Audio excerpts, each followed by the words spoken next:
नमस्कार विद्यार्थी मित्रांनो, सीईटी बाय ग्लोबल ऑनलाईन चॅनलवरती सर्वांचं मनपूर्वक स्वागत आहे.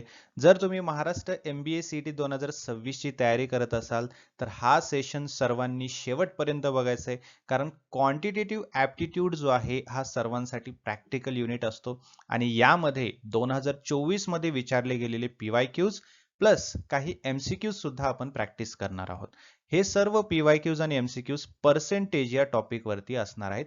जे की 2024च्या परीक्षेमध्ये विचारले गेलेले आहेत, जे की आपण पूर्ण स्पष्टीकरणासह डिस्कस करणार आहोत. त्यामुळे सर्वांनी हा सेशन शेवटपर्यंत बघायचा आहे, जे की तुम्हाला खूप हेल्पफुल असणार आहे.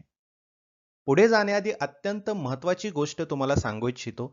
तुम्ही जर येणाऱ्या MBA CET 2026 साठी प्रिपरेशन करत आहात आणि तुम्हाला बेस्ट कॉलेजमध्ये ॲडमिशन घ्यायचं असेल, तर तुमचा पर्सेंटाईल हाय असणं गरजेचं आहे.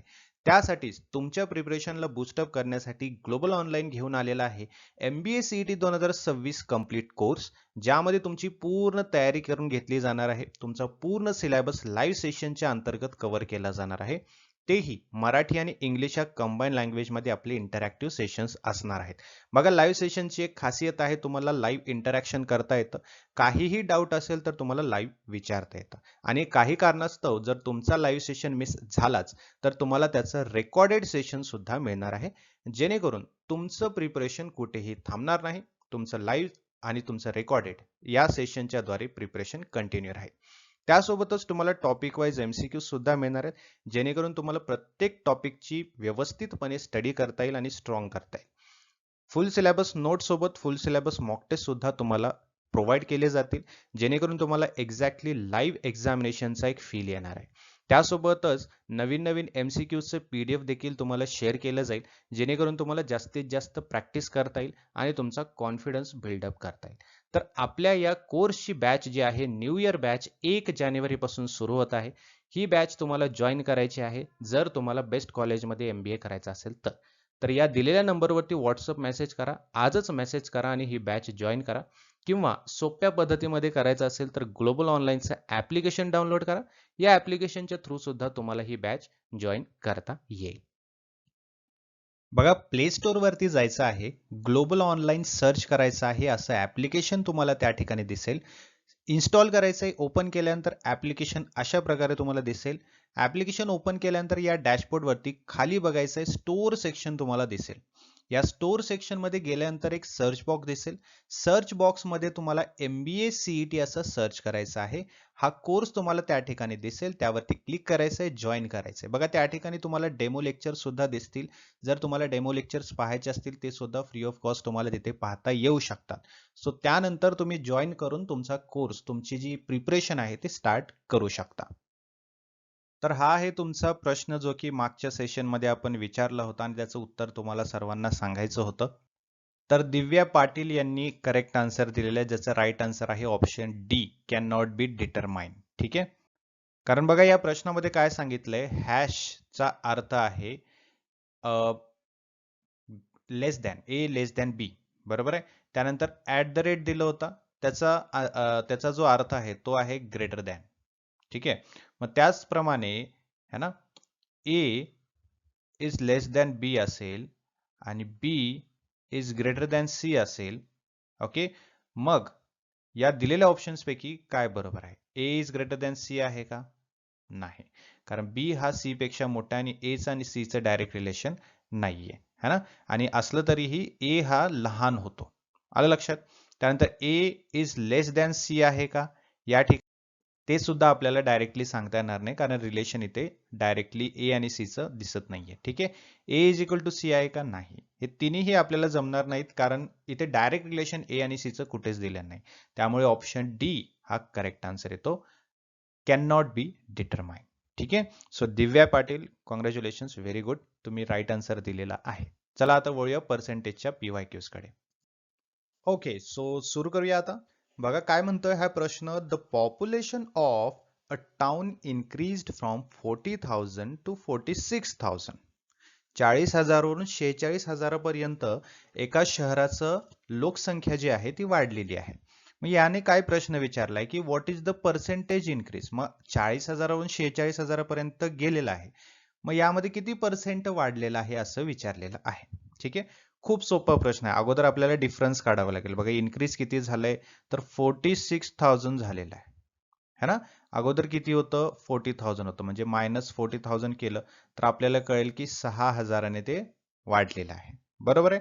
मग आता इथे आपल्याला काढायचंय पर्सेंटेज. मग पर्सेंटेज कसं काढायचं बघा 6,000 राईट 6,000 डिवायडेड बाय 40,000 म्हणजे अगोदर किती होते 40,000 होते आता 6,000 वाढलेले आहेत है ना आणि इंटू 100 करायचं आहे गुणिले 100 केल्यानंतर आपल्याला उत्तर मिळेल किती मिळेल तर 15 हे उत्तर मिळेल बरोबर आहे ना कारण 4 एक 4 2 उरतात 4 पंचे 20 15 हे आन्सर येतं या ठिकाणी बी ऑप्शन आपला करेक्ट येतोय 15% ने काय झालेलं आहे पॉप्युलेशन वाढलेलं आहे त्या शहरामध्ये आलं लक्षात अशा प्रकारे करायचं जर डिफरन्स विचारला म्हणजे 40,000 46 केलं तर डिफरन्स काढायचा आणि तो जो बेस अमाऊंट आहे बेस अमाऊंट म्हणजे कुठली 40,000 ठीक आहे अगोदर किती होती ते बेस अमाऊंट असते त्या बेस अमाऊंट सोबत आपल्याला कम्पेअर करायचं in the sense 6,000 divided by base amount केलं इंटू 100 तर आपल्याला पर्सेंटेज कळतं की किती पर्सेंटने वाढलेलं आहे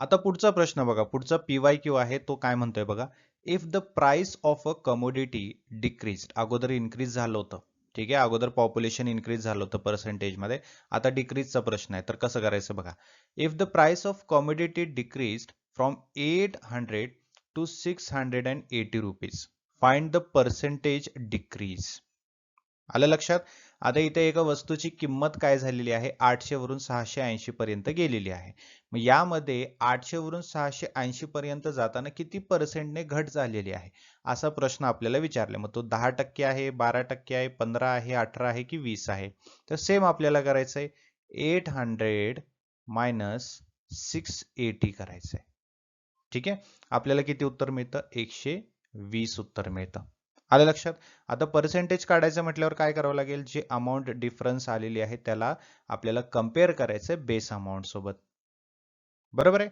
इंटू 100 करायचं आहे मग उत्तर काय येईल आपल्याला सिमिलर उत्तर येणार आहे 15च है ना सी ऑप्शन 15% याचं उत्तर आहे 15%नेच इथे परत काय झालेलं आहे डिक्रीज झालेलं आहे आलं लक्षात आय होप की तुम्हाला सॉल्व करता येत असेल जसं की आता बघा इथे या ठिकाणी 0 गेला हा 0 गेला हा 0 गेला ठीक आहे 120 डिवायडेड बाय 8 केलं तर 8 एक 8 उत्तर 4 उरलेले आहेत है ना 8 पंचे 40 केलं तर आपल्याला 15 उत्तर येतं पुढचा PYQ बघूया आता a number is increased by 20% and then decreased by 20% ठीक आहे एक नंबर आहे जो की 20% ने वाढलाय आणि त्यानंतर परत 20% ने घटलेला आहे मग प्रश्न असा आहे की what is the net percent change ठीक आहे मग यामध्ये किती पर्सेंट नेट चेंज झालेला आहे A no change B 2% decrease C 4% decrease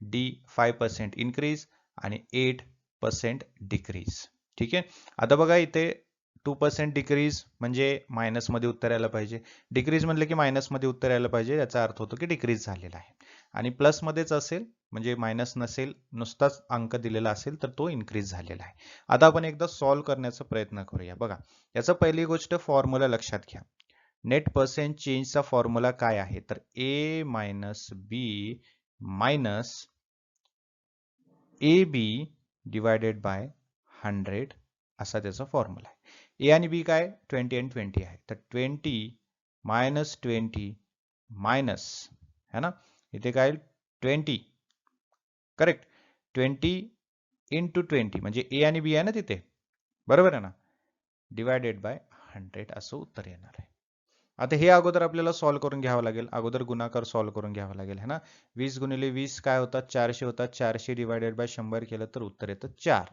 right म्हणजे 20 मायनस 20 मायनस 4 असं उत्तर येतं है ना मग याच्यानंतर सॉरी उत्तर नाही येत असं इक्वेशन येतं त्यानंतर काय होतं बघा 20 मधून 20 गेले किती उरतात 0 मग 0 मायनस 4 केल्यानंतर उत्तर काय येईल -4 उत्तर येणार आहे मग मायनस मध्ये आलं याचा अर्थ काय होतो की तो डिक्रीज झालेला आहे बरोबर आहे मग इथे ऑप्शन मध्ये दिसतोय का येस ऑप्शन सी 4% डिक्रीज आपल्याला दिसतो आहे आलं लक्षात पुढचा प्रश्न अगदी सोपा आहे खूप जास्तच सोपा आहे तुमच्या एक्झामिनेशन मध्ये विचारलेला आहे व्हॉट इज द 35% ऑफ 640 640 या अंकाचा 35% किती होतात 214, 224, 230, 240 की 256 होतात. बघा आता यासाठी काय करावं लागेल, 35% याचा अर्थ काय आहे, 35 100%चं 35% आहे, बरोबर आहे. मग आपल्याला काय करावं लागेल, 640 बरोबर आहे गुणिले 35% म्हणजे त्याचा जो भाग काढायचा आपल्याला डिवायडेड बाय 100 करायचं आहे. आलं लक्षात. तर याचं उत्तर काय येईल, 224 याचं उत्तर येणार आहे. तसं सॉल्व्ह करायचं म्हटलं तर काय, तर बघा 640 गुणिले 35 म्हटलं तर 22,400 उत्तर येतं आणि डिवायडेड बाय 100 केलं तर उत्तर येतं 224. कारण हे शून्य गेला, हा शून्य गेला, हा शून्य गेला, हा शून्य गेला. ठीक आहे, 224 त्याचं उत्तर येतं. ऑप्शन मध्ये आहे का, येस, ऑप्शन बी एक्झॅक्टली करेक्ट आहे. सोपा प्रश्न आहे. पुढचा प्रश्न बघा, तुमच्या एक्झामिनेशन मध्ये विचारलेला आहे. The population of city increased by 10% every year. दर वर्षाला लोकसंख्या जी आहे ती 10% वाढते. इफ प्रेझेंट पॉप्युलेशन इज 55,000, जे सध्याचं पॉप्युलेशन आहे, सध्याची लोकसंख्या आहे ती 55,000 आहे, then what was the population last year. मग मागच्या वर्षी किती होती, मग मागच्या वर्षी लोकसंख्या किती होती, असा प्रश्न विचारलेला आहे. मग ती 45,000 होती का, की 48,000 होती, की 50,000 होती, की 52,000 होती, की 55,000च होती. आता 10% ने वाढले म्हटल्यानंतर 55च कशी असेल, 0% ने वाढली असणार आहे, बरोबर आहे ना. आता इथे सांगितले की इन्क्रीज झाले 10%, दरवर्षी 10% इन्क्रीज होते, मग 55 तर राहणारच नाही, ई ऑप्शन तर येणारच नाही. मग आता सॉल्व्ह करूया आपण. बघा अगदी सोपं आहे. ठीक आहे, आता 10% वाढती आहे है ना.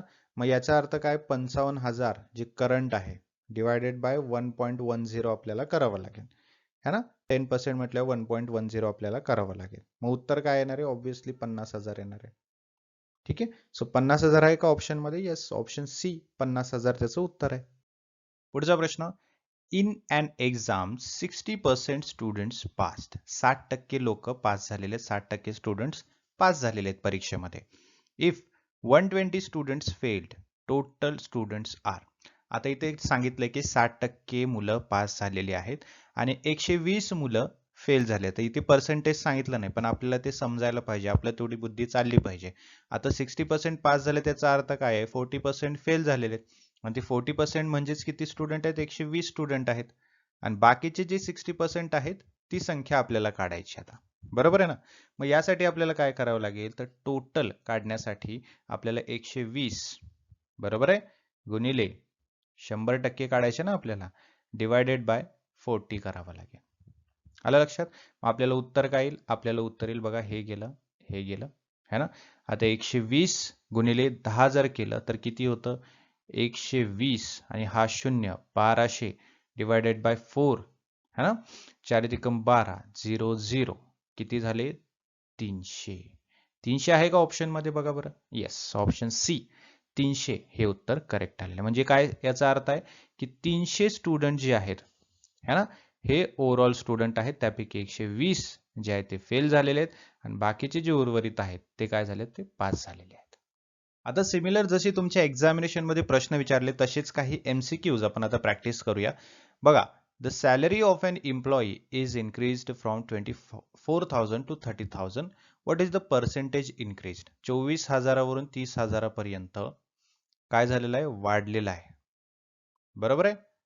मग याचा अर्थ काय, याच्यामध्ये किती पर्सेंट वाढले असं विचारलंय. म्हणजे 30,000 मायनस 24,000 आपण केलं तर आपल्याला उत्तर काय येतं, 6,000 उत्तर येतं. सिमिलर आहे ना.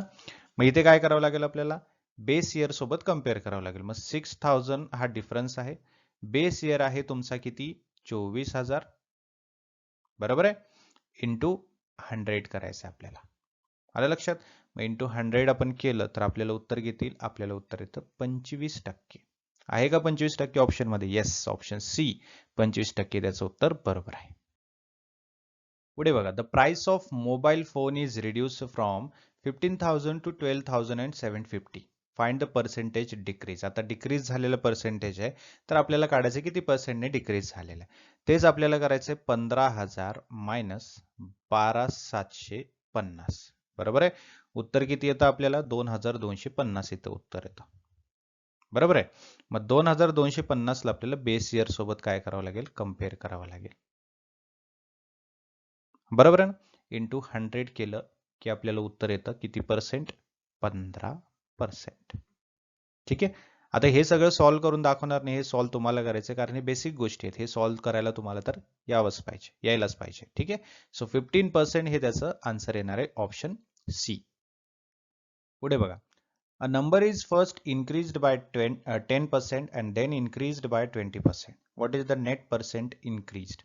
मगाशी कसा होता डिक्रीज वाला होता है ना, आता इन्क्रीज विचारलाय तर इथे सेम करायचं आपल्याला, तोच फॉर्म्युला आहे नेट पर्सेंट इन्क्रीजचा, जो की मायनस मध्ये होता तेच प्लस मध्ये जाणार आहे. ए प्लस बी बरोबर आहे, plus A B divided by 100 असं करायचं आहे. आता ए आणि बी म्हणजे काय, ए आहे आपला 10 प्लस 20 प्लस 10 गुणिले 20 राईट भागिले 100 असं त्याचं इक्वेशन येणार आहे. ठीक आहे. आता पहिले आपल्याला हे सॉल्व्ह करावं लागेल. बरोबर आहे. बघा हे सॉल्व्ह केल्यानंतर आपल्याला उत्तर येतं 10 0 0 10 दुनी 20 200 भागिले 100 है ना, उत्तर किती येतं 2 येतं है ना. मग आता त्याच्यानंतर बघा 10 अधिक 20 अधिक 2 उत्तर किती येतं 32 आहे का ऑप्शन मध्ये 32? येस, ऑप्शन सी या ठिकाणी 32 उत्तर आहे. हा आहे शेवटचा प्रश्न. जसं की सर्वांना माहितीच आहे आणि सर्वांनी कमेंट बॉक्समध्ये उत्तर दिलं होतं मागच्या प्रश्नाचं. या प्रश्नाचं उत्तर सुद्धा तुम्हाला कमेंट बॉक्समध्ये द्यायचं आहे. नेक्स्ट जो सेशन येईल त्याच्यामध्ये मी नाव सांगेल कोणी कोणी राईट आन्सर दिले. ठीक आहे. What is the 12.5% of 640? 640चा 12.5% किती होतो? 70 होतो, 75, 80, 85 की 90 होतो? हे तुम्हाला कमेंट बॉक्समध्ये सांगायचं. याचा राईट आन्सर जो असेल तुम्ही पुढच्या सेशनमध्ये सांगणार आहे. ठीक आहे. सो असे तुमचे प्रश्न असतात पर्सेंटेज वरती, जे की तुम्हाला अशाच पद्धतीने सॉल्व्ह करायचे आहे, जेणेकरून तुम्हाला जास्तीत जास्त मार्क्स मिळत राहतील एक्झामिनेशन मध्ये. Okay. So thank you so much for attending this session. Have a great day. See you in the next session.